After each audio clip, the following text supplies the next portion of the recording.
कहते हैं दिल्ली की हवाओं में इतिहास की खुशबू बसती है, लेकिन उस शाम उसी हवा में बारूद की गंध धुल गई थी।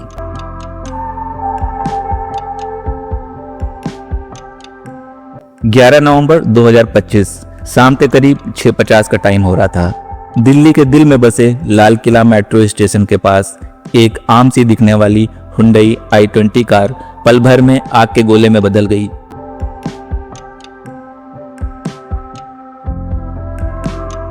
कुछ ही सेकंड में हवाओं में धुआं, जमीन पर खून और चारों ओर सन्नाटा।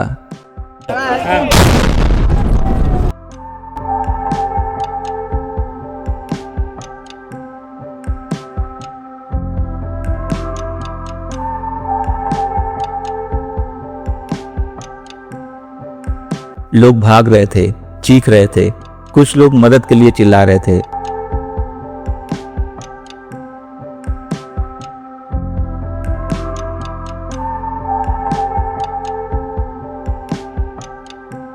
लेकिन किसी को समझ में नहीं आ रहा था कि आखिर हुआ क्या है।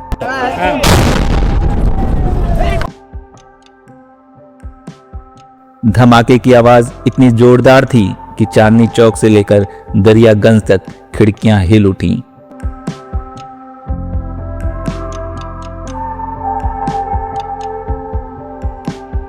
रेड फोर्ट मेट्रो स्टेशन का गेट नंबर 1 मलबे में तब्दील हो चुका था।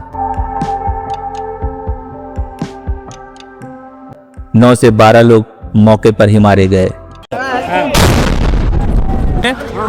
और ये हुआ है। 20 से ज्यादा लोग घायल हो चुके थे। 6 गाड़ियां जल चुकी थी, ऑटो पलट गए थे और सड़क पर बिखरे पड़े थे धातु के टुकड़े और इंसानी चीखें।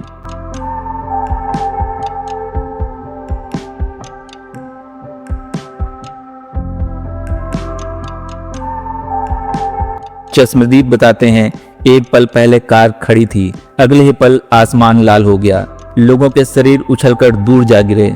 उन्होंने अपनी आंखों से ऐसा मंजर कभी नहीं देखा था।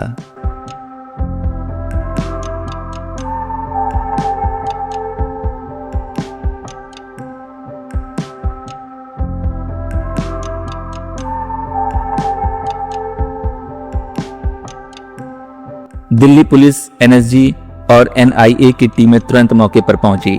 फॉरेंसिक टीमों ने मलबों में से चीजें निकाली जिसने सबकी रूह जमा दी। अमोनियम नाइट्रेट और डेटोनेटर के अवशेष। ये कोई हादसा नहीं था, ये एक सुनियोजित आतंकी हमला था।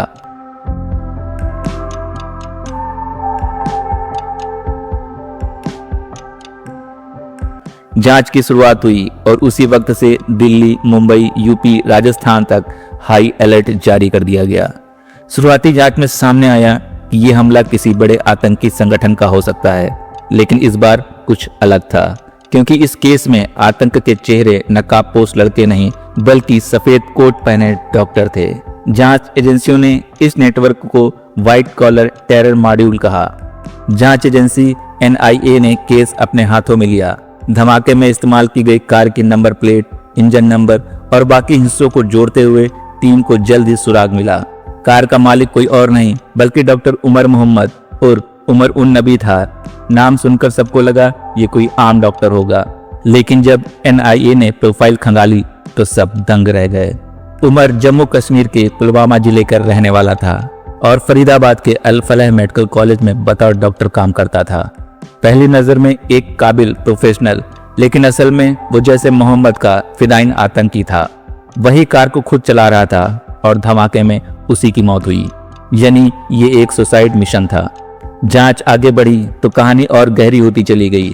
एनआईए ने जब उमर के फोन, लैपटॉप और डाटा रिकवरी की तो कई नए नाम सामने आए। पहला नाम डॉक्टर मुजम्मल शकील, पुलवामा निवासी, वही अल फलाह यूनिवर्सिटी से जुड़ा। जब उसकी गिरफ्तारी हुई तो उसके किराए के मकान से बरामद हुआ 360 किलो अमोनियम नाइट्रेट, टाइमर, बैटरियां और सर्किट बोर्ड्स। ये साफ था कि वो डॉक्टर नहीं बल्कि एक टेक्निकल बम एक्सपर्ट की तरह काम कर रहा था। उसके लैपटॉप से मिले चैट्स में जैसे मोहम्मद से जुड़े कोड मैसेज मिले। दूसरा नाम डॉक्टर आदिल अहमद राठर, अनंतनाग का निवासी। एनआईए ने जब उसके घर रेड की तो बरामद हुआ AK-47 कारतूस और कई फर्जी मेडिकल रिपोर्ट्स। वो हथियारों को मेडिकल इक्विपमेंट्स के बक्से में छुपाकर दिल्ली लाता था और फिर जांच में सामने आई डॉक्टर शाहीन शाहिद, लखनऊ निवासी, एक शिक्षित और सम्मानित डॉक्टर, लेकिन अंदर से पूरी तरह रेडिकलाइज्ड। वो जमात उल मोमिनात नाम के महिला संगठन की सदस्य थी, जैसे मोहम्मद की महिला शाखा के रूप में काम कर रही थी। उसका काम था महिलाओं को कट्टरपंथ की तरफ मोड़ना और ऑनलाइन भर्ती करना। इन चारों के बीच बना एक नेटवर्क एक नया चेहरा था, व्हाइट कॉलर टेररिज्म। ये वो लोग थे जो ना तो जंगल में छुपे थे, ना बंदूक लेकर खुले मैदान में लड़ रहे थे, बल्कि ये एसी रूम में बैठकर मेडिकल किट्स और लैपटॉप के जरिए शहरों में आतंक का नेटवर्क बुन रहे थे। जांच में सामने आया कि ये नेटवर्क पिछले 2 सालों से सक्रिय था और इसका मकसद था भारत के बड़े शहरी इलाकों में फिदाइन मॉड्यूल तैयार करना। ये लोग सेफ हाउस के रूप में मेडिकल हॉस्टल, क्लिनिक और यूनिवर्सिटी के कमरों का इस्तेमाल करते थे। इनकी फंडिंग क्रिप्टो करेंसी में होती थी और कम्युनिकेशन होता था स्क्रिप्टेड ऐप्स के जरिए। कुल मिलाकर 2900 किलो विस्फोटक सामग्री देश के अलग अलग हिस्सों में बरामद की गई। दिल्ली, यूपी, हरियाणा, कश्मीर, गुजरात तक फैला इसका नेटवर्क, सभी जगह इनके कनेक्शन मिले।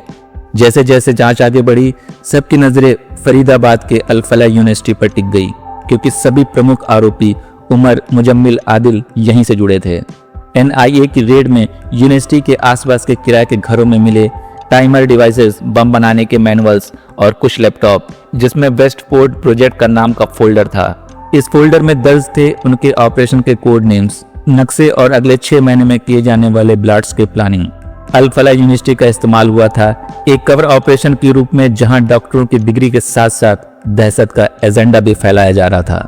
डॉक्टर शाहीन शाहिद ने जांच में जो बयान दिया, उससे एजेंसियों के रोंगटे खड़े हो गए। वो सोशल मीडिया पर मुस्लिम वुमेन्स एम्पावरमेंट के नाम से एक पेज चलाती थी, लेकिन असल में वो पेज महिलाओं को कट्टरपंथ की तरफ खींचने का एक जरिया था। वो उन्हें जिहाद की बहनें कहकर संबोधित करती थी। उसने माना, हम चाहते थे कि डॉक्टर, इंजीनियर और वकील ये सब भी जिहाद का हिस्सा बने, क्योंकि असली ताकत हथियार नहीं, शिक्षित दिमाग होता है। उसकी इस लाइनों ने सुरक्षा एजेंसियों के दिल दहला दिए, क्योंकि आतंक की जड़ें सिर्फ घाटियों में नहीं थी, वो शिक्षित समाज के भीतर तक पहुंच चुकी थीं। इस केस के खुलासे के बाद पूरे देश में सुरक्षा एजेंसियों को उच्च अलर्ट पर रखा गया है। कई राज्यों में संदिग्ध डॉक्टरों और छात्रों पर निगरानी शुरू हो गई है। मेडिकल यूनिवर्सिटीज में वेरिफिकेशन ड्राइव चली। सरकार ने इसे व्हाइट कॉलर टेररिज्म का सबसे खतरनाक मिसाल बताया, क्योंकि ये आतंक अब सिर्फ गोलियों या बम से नहीं, बल्कि ब्रेन वॉश और टेक्नोलॉजी से लड़ा जा रहा था। आज NIA ने इस मॉड्यूल के कई सदस्यों को गिरफ्तार किया है, पर अभी भी बहुत से लोग फरार चल रहे हैं।